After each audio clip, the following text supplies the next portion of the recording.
दूसरे को सम्यक दर्शन प्राप्त हो, इसके लिए समझाएगा तो कैसे समझाएगा? ये है बात। व्यवहार से ही समझाएगा ना, 9 तत्वों के भेद करके ही समझाएगा ना। इसलिए वो कहते हैं उसका नाम व्यवहार सम्यक दर्शन। 18वीं गाथा में ही अंत में एक कह के आए हैं कि यदि निश्चय को नहीं मानोगे तो तत्व का लोप हो जाएगा, और व्यवहार को नहीं मानोगे तो तीर्थ का लोप हो जाएगा। इस पर भी अपने उदयपुर में बहुत व्याख्यान हुए थे, इसलिए मैंने चर्चा यहाँ नहीं की ज्यादा उस पर।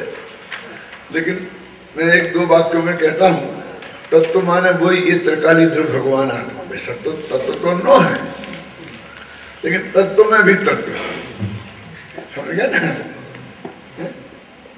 तत्व में भी जो मूल चीज है वो, और तीर्थ माने उन 9 तत्वों के माध्यम से उसे समझाने की परंपरा। तीर्थ माने उपदेश की परंपरा, जो 24 तीर्थंकर बोलते हैं ना, ऋषभदेव से महावीर तक, और ये संदेश शकर वगैरह तीर्थ हैं। असली तीर्थ माने तो उनकी जो दिव्य ध्वनि खिली उसका नाम तीर्थ है, और चूंकि वो उनको उस दिव्य ध्वनि का कर्ता कहा जाता है, भले असद्भुत व्यवहार में से सही, इसकी वजह से उन्हें तीर्थंकर कहा जाता है। फिर तीर्थंकर भी निश्चय नय से नहीं है, सद्भुत व्यवहार नय से भी नहीं है। बोलो उन्हें तीर्थंकर मानना क्या नहीं मानना? आपको व्यवहार नय का नाम सुनते ही मुंह कड़वा हो जाता है, इसलिए थोड़ा भगवान महावीर को भी तीर्थंकर नहीं मान सकोगे, क्योंकि तीर्थंकर नाम उनका पड़ा है, वो तीर्थम करोति तीर्थंकरा, जो उपदेश की परंपरा को चालू रखें, चालू करें, उसका नाम तीर्थंकर है। क्या? तो ये सम्यक दर्शन तो एक ही प्रकार का है, लेकिन अब वो सम्यक दृष्टि से एक समझाएं तो कैसे समझा? वो आया था ना 8वीं गाथा में, आंखें फाड़ फाड़ के देख रहा, उन्होंने आत्मा आत्मा कहा तो उन्होंने व्यवहार से समझाया, देखे जाने वो आत्मा, ख्याल में है ना? तो व्यवहार की प्रतिपादन की परंपरा है, उसका नाम है तीर्थ। तत्व और तीर्थ, तत्व माने वही त्रिकाली ध्रुव भगवान आत्मा, तो तत्व का तत्व समझते हैं ना, और ये 9 तत्व हैं, ये इनके द्वारा समझाना ये तीर्थ की प्रवृत्ति है।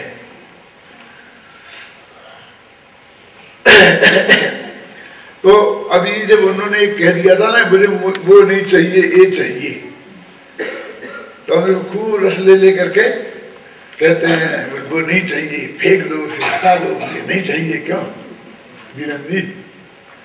तो वो अगले ही कलश में उस बात को समेटते हैं थोड़ा। अतः शुद्ध नयायत्वम प्रत्यक ज्योति प्रकाशति तत्, ये 7वां कलश है ना।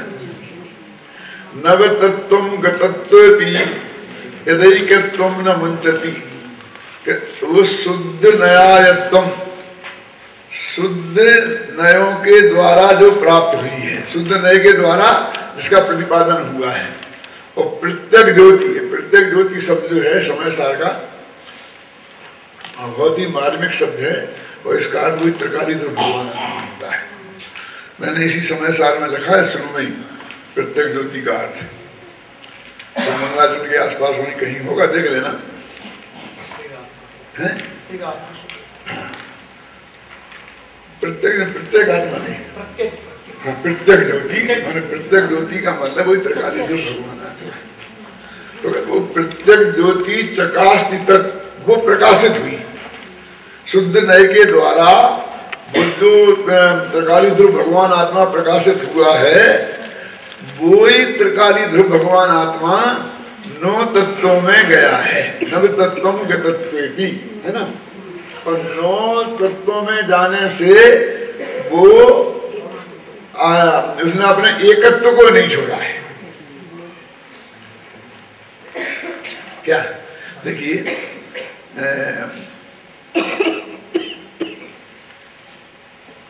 मैं श्वेतांबरों के यहाँ जाता हूँ तो श्वेतांबर हो जाता हूँ कि दिगंबर रहता हूँ? मैं हिंदुओं में जाऊं, मुसलमानों के यहाँ भी समझाने जाऊं, क्यों? तो मुसलमान हो जाऊं मैं? हमारी दृष्टि कुछ ऐसी हो गई है क्या कि जहां जाएगा वही हो जाएगा। ऐसा नहीं हो सकता है कि मैं सब जगह जाकर के भी दिगंबर रहूं और दिगंबर होकर के भी सब जगह जा सकूं। ऐसा संभव है कि नहीं? बोलो, होना चाहिए कि नहीं होना चाहिए? उन्हें श्वेतांबरों ने क्या पाप किया है? उन्हें क्यों ये तत्व सुनाना? क्यों? बोलो। वैसे मेरे से ये भाई ने पूछा कि साहब आप वहां क्यों जाते? मैंने उनसे कहा मैं वहां क्यों नहीं जाऊं, तुम्हारे पास क्यों आऊं, मुझे बताओ।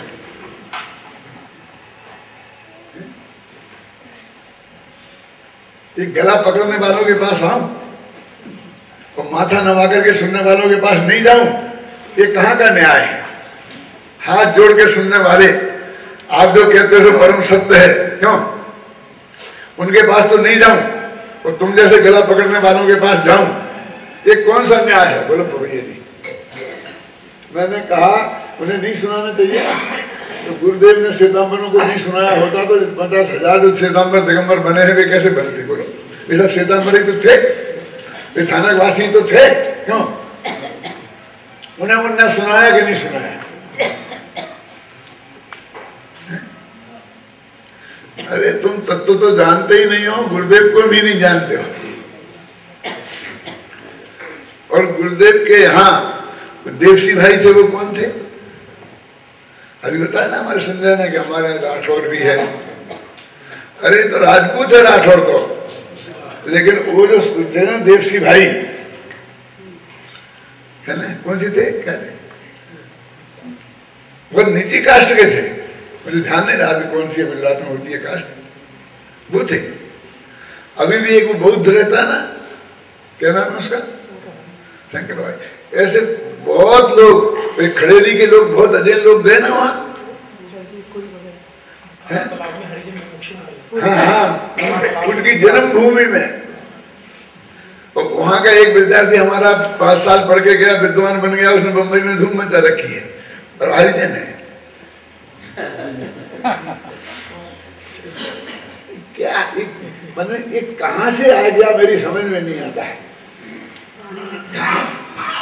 ये तुम्हारे पास इतना बढ़िया माल है, क्यों सारा विश्व उसके लिए तरस रहा है? और तुम कहते हो कि उसे उनको बात को मत बताओ, उन्हें मत सुना। तुम्हें सुनना नहीं है, उन्हें सुनाए नहीं। तुम्हें पढ़ना नहीं है, उन्हें पढ़ाए नहीं। क्यों? क्यों तुम तो पढ़े पढ़ाए हो। जिन लोगों ने गुरुदेव के दर्शन किए और गुरुदेव के पास में वर्षों तक रहे, स्वाध्याय किया, उनकी बात थोड़ी छोड़ भी नहीं। अब तो वे कहाँ गिनती के लगे ना लोग, क्यों? लेकिन वे जिनने गुरुदेव के दर्शन ही नहीं किए, है ना, वे भी जिनने गुरुदेव का निरंतर समागम किया, उनकी गहराई से पानी में सारा जीवन समर्पित कर दिया, अब उन्हें समझाना चाहते हैं कि ये कर क्या देने, कहाँ जाना चाहिए और कहाँ नहीं जाना चाहिए, इसका निर्णय अब वे करेंगे। जिन्हें गुरुदेव के दर्शन नहीं किए, एक दिन प्रवचन नहीं सुना, आज भी कितना समझते हैं, क्या कितना स्वाध्याय करते हैं, इसका कौन निर्णय करे? अरे भाई, वो जो प्रत्यक्ष ज्योति है ना, वो 9 तत्वों में जाकर के भी एकत्व को नहीं छोड़ती है, ऐसी ताकत उसमें है। समझने वाले भाई, ये क्यों उन्हें कहना पड़ा? क्योंकि उन्हें कहते मुझे नहीं चाहिए। कौन नहीं चाहिए? वो व्यवहार में वाला समय दर्शन, जैसे कोई मुफ्त में मिल रहा हो इसे और कोई देता मिल रहा हो कि ले ले भैया, ले ले ले ले ले ले ले ले ले, है ना, कि मैं 9 तत्वों के विकल्पों में नहीं जान जिंदगी भर नहीं उलझा रहा हूं। मैं उन 9 तत्वों में छुपी हुई जो आत्म ज्योति है, मैं उसमें अपनापन स्थापित करके उसका ज्ञान ध्यान करूं। ख्याल में है ना? मुनिराज भी ऐसा कहते हैं, तो ज्ञानी चौथे अनुष्ठान वाले भी कहते हैं, और मुनिराज भी बाहर आते हैं और चौथे वाले भी तो आते ही हैं। वो नहीं आते हैं तो थोड़े घोड़े कहलाते होंगे, एक आध क्षण को। जो असली भावलिंगी संत होते हैं ना, उसी भाव से मोक्ष जाने वाले, जो अंतर्भूत बाद में छपक्षणी आरोहण करने वाले हैं, जिन्हें 1 घंटे के भीतर केवल ज्ञान होने वाला है, वे भी जितने काल शुद्धोपयोग में रहते हैं उससे डबल काल शुभोपयोग में रहते हैं। 24 घंटे का यदि गणित निकालो तो 8 घंटे शुद्धोपयोग में, 16 घंटा शुभोपयोग में। तो अंतर्मुक्त को लगातार शुद्ध होना तो केवल ज्ञान है, केवल ज्ञान हो नहीं रहा, मैंने लगातार अंतर्मुक्त तक रहे ही नहीं, सिद्ध हो गया ना। कौन? वे बाहुबली वे सारे तक खड़े रहे, उनकी बात है जी। डॉक्टर साहब ऋषभ देव जो 1 वर्ष तक 6 महीने का उपवास लगे खड़े रहे, उनकी बात है। तो फिर प्रूफ क्या है कि केवल ज्ञान नहीं हुआ, इसका मतलब नहीं कह लगाता है। क्यों? मेरा मतलब ये है कि वो उपादेय नहीं है, ये परम सत्य होने पर भी उसमें वो लोग भी आते हैं, है ना। पर हमें उसको आना और नहीं आना अलग बात है, और हे उपादेय का निर्णय करना अलग बात है, समझे ना। और इधर निरंतर सुख में तो लग रहे हैं, 24 घंटा दाव पेंट तो लगा रहे हैं। क्या ना खाने का ठिकाना, ना पीने का ठिकाना, ना भक्ष का ठिकाना, ना अभक्ष का ठिकाना, ना दिन का भेद, ना रात का भेद। क्यों? पंडित फूलचंद जी की भाषा में कहूं तो 24 घंटा फुटगल में खेल रहे हैं, ऐसा बोलते थे। क्या है? उनका एक पैटर्न शब्द था। तो इसलिए वो कहते हैं भाई घबराओ नहीं, वो 9 तत्व में गई तो 9 एकत्व को नहीं छोड़ा उसने। अब जो अगली गाथा आने वाली है, जिसका जो उत्थानिका का कलश है, और उसमें वो 9 तत्वों में कैसे गई और कैसे 9 तत्वों में से निकाल के अलग है रही और कैसे अलग की जा सकती है, वो सारी विधि उसमें आने वाली है। उसकी उत्थानिका का सम्मा दर्शन की परिभाषा, सम्मा दर्शन ही तो प्राप्त करना है ना। मैंने उद्देश्य समय सार का उद्देश्य सम्मा दर्शन की प्राप्ति का यही है। क्यों कि जगह जगह इसमें लिखा अत्यंत प्रतिबुद्ध को समझाते हैं, अत्यंत मिथ्या दृष्टि को समझाते हैं, देव और जीव को एक मानने वाले को समझाते हैं, लिखा क्या नहीं लिखा। तो मैंने तो जो सन 56 समझते हैं क्या, 56 मैं ये पूजा लिखी थी देवसास गुरु की, तो उसमें ये लिखा था कि दर्शन दाता देव है, आगम ज्ञान की कहानी है। ये तो देवसास गुरु था, और इसमें एक ऐसा ये भी था, हाँ, समय सार देव है जिन प्रवचन जिन वाणी, मैंने समय सार जिन देव है, देशनाथ जी इससे मिलेगी। मैंने सम्मान दर्शन करने में थे जे, और उनकी जब प्रवचन हुए थे वो जनवाणी है, माने वो शास्त्र है, और नियम सार माने उनके बताए नियमों पर जो चले क्या, वो निर्ग्रंथ गुरु है। समय सार जिन देव है जिन प्रवचन जिन वाणी, नियम सार निर्ग्रंथ गुरु करे कर्म की हानि। ये सन 56 में लिखी थी मैंने ये पूजा। 57 साल हो गए। और ऐसे 57 में तो मैंने पूज्य गुरुदेव श्री को भेंट की थी चांदखेड़ी में। तो उसमें मैंने ऐसा लिखा था कि उन पूज्य गुरुदेव श्री के कर कमलों में सादर समर्पित, जिन्होंने इस कलिकाल में हम जैसे पामर प्राणियों को क्रमबद्ध पर्याय का स्वरूप समझाकर अनंत उपकार किया है, ऐसा लिखा था। तो वो गुरुदेव को दी मैंने, तो वो उनने पढ़ा चांदखेड़ी में। तो तुम क्रमबद्ध पर्याय जानते हो? हाँ साहब जानते। तो फोन कराना, अब वहां बात करेंगे, फोन कराना, जरूर आएंगे साहब। फिर उसके बाद हम वहाँ से कोटा गए और कोटा में गुरुदेव की सभा में 2 आदमी के व्याख्यान हुए, एक मेरा, एक गेंदालाल जी बूंदी वालों का। उस वक्त तब मुझे आज भी याद है पूरा व्याख्यान जो मैंने उस वक्त बोला था। कितने साल हो गए? 57-58 साल हो गए। तो मैंने एक तो ये बोला था कि ये जो गोरे भूरे चेहरे वाले दिख रहे हैं, ये कांजी स्वामी नहीं है, ये नहीं है कांजी स्वामी। कांजी स्वामी तो वो है जो वो क्रिस्टल लगा था और किताब में है। ये समय सार सम्मा दर्शन की प्राप्ति का निमित्त शास्त्र है ना। तो सम्मा दर्शन के लिए वो कहते हैं तो एकत्व में वो जो ज्योति है, उस ज्योति को प्रतिपादन तो व्यवहार नहीं करेगा। जैसे मैंने बोला ना कि वहां तो ये कहा था कि वो हमें नहीं चाहिए नौ तत्व वाली। हम क्या समझते हैं? व्यवहार से नौ तत्व और निश्चय से एक तत्व। ठीक है, तो यहाँ अभी तो पक्का है ना। अब अगली गाथा पढ़ के देखो जरा। भूयत्तेणामि गदा जीवा जीवाय पुण्यपावन्ते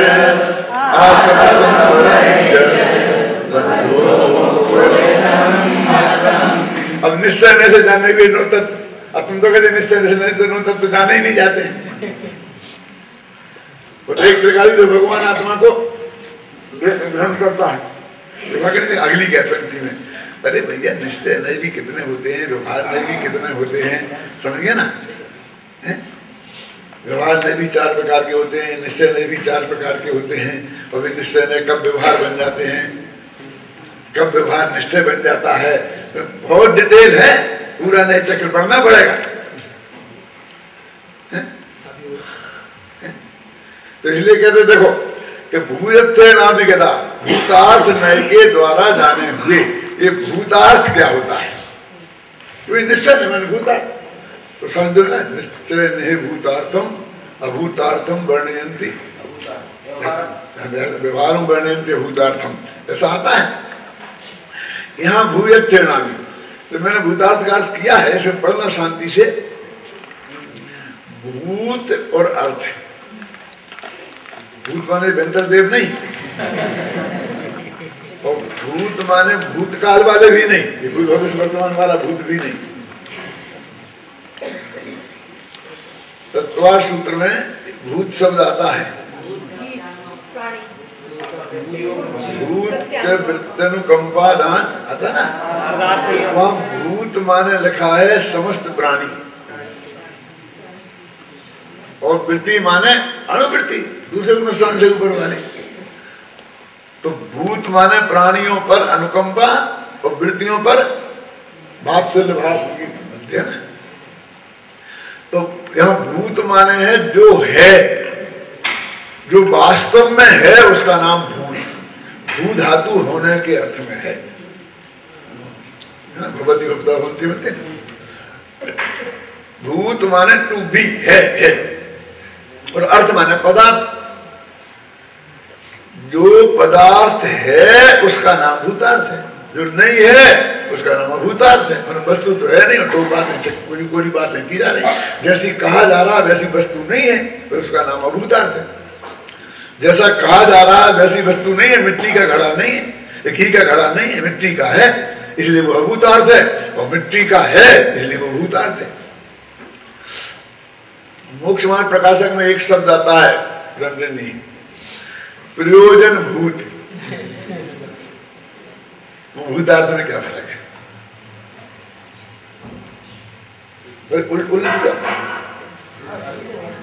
अर्थ माने होता है प्रयोजन, ये तो आप जानते हैं कि नहीं। और भूत तो है, तो भूत अर्थ भूत, प्रयोजन भूत, भूत तो दोनों में ही है। उसमें भी भूत है, इसमें भी भूत है, और उसमें अर्थ है, और उसमें प्रयोजन है। और अर्थ माने प्रयोजन होता ही है। ये आत्मातीत चर्च बना ना दिल्ली में, जब इसके नाम की समस्या आई कि नाम क्या रखें, नाम क्या रखें, तो मेरी ऐसी आदत है, आत्मार्थी भाई लिखता था मैं, मोक्ष भाई मोक्ष आत्मार्थी ज्यादा बोलता था मैं। तो लोगों ने मेरे से पूछा कि साहब आत्मार्थी रखो, मुमुक्षु तो बहुत हो गए। तो उनका अर्थ क्या? देखो समझना, दोनों शब्दों में महान शब्द कौन है? तो भैया जी, मुमुक्षु माने मोक्ष की इच्छा है ना। तो मोक्ष और इच्छा ये दोनों मिलकर बना मुमुक्षु, और आत्मा और अर्थ ये दोनों मिलकर बना आत्मार्थ। अब मोक्ष बड़ा है कि आत्मा? क्यों? तो मुमुक्षुता, मुमुक्षुओं को मोक्ष चाहने पर भी मोक्ष नहीं मिलेगा, लिखा क्या नहीं लिखा? लेकिन आत्मार्थियों को आत्मा नहीं मिलेगा, एक कहीं लिखा हो तो बता।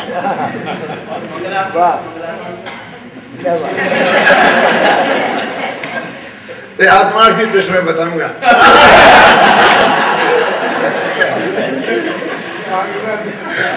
क्या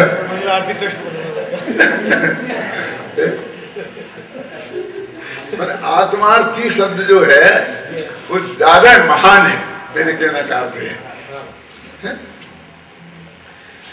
क्योंकि उसमें आत्मा मोक्ष तो पर्याय है, आत्मा द्रव्य है, जो त्रिकालीन भगवान आत्मा है कि जिसके आश्रय से मोक्ष प्रकट होता है ना। और इच्छा तो खोटी चीज है, किसी की भी क्यों नहीं हो। और प्रयोजन, हमारा प्रयोजन क्या है? आत्मार्थ कहते हैं ना, अपने आत्मा का कल्याण करना हमारा प्रयोजन है। तो वो कोई आत्मा में द्रव्य का अर्थ प्रयोजन है, हमारा पर्याय प्रयोजन नहीं है। तो वो कहते हैं देखो भूयत्थेनाभिगता, भूतार्थ में से जाने हुए नौ तत्व। तो भूतार्थ में से नौ तत्वों को जानेंगे तो वो आत्मा ही जानने में आएगा। मैंने कल थोड़ा संकेत किया था कि इन नौ तत्वों को कैसे समेटना, यानी एक आत्मा में कैसे गर्भित करना।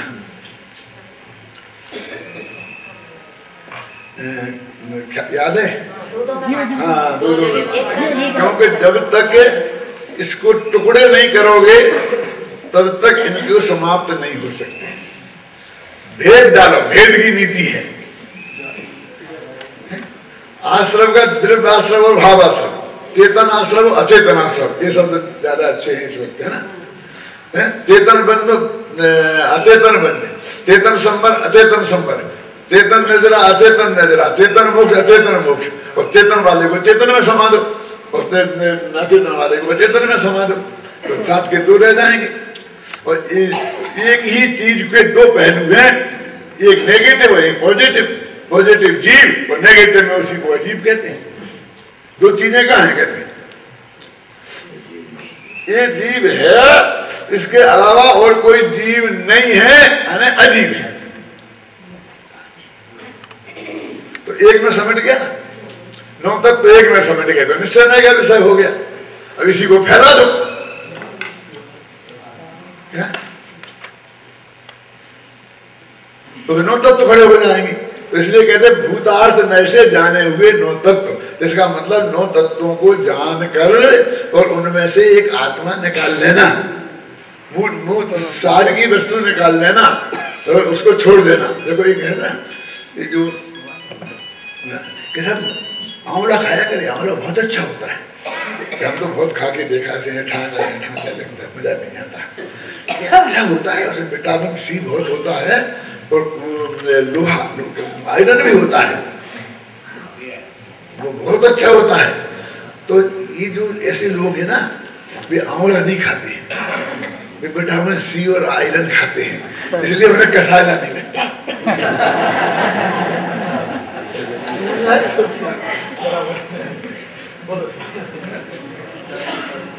आप दाल खाते हो, दाल में प्रोटीन होता है 22%। ये लोग प्रोटीन खाते हैं, दाल नहीं खाते हैं।